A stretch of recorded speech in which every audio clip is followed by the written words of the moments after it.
Hi, today I'll show you how to block or unblock someone on Instagram.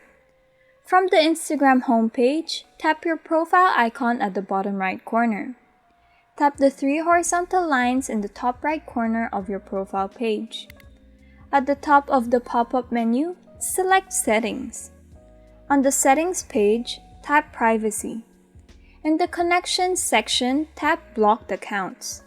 On the Blocked Accounts page, tap the blue Unblock button next to the user that you want to unblock. In the pop-up, select Unblock. Another method you could do is go to the user's profile you want to unblock by searching for their account. Tap the blue Unblock button at the top of their profile, underneath their name and bio. Select Unblock again in the pop-up to confirm. That's it!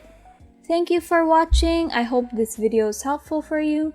Please give this video a thumbs up, comment down below, turn on the notification bell, and subscribe for more updates.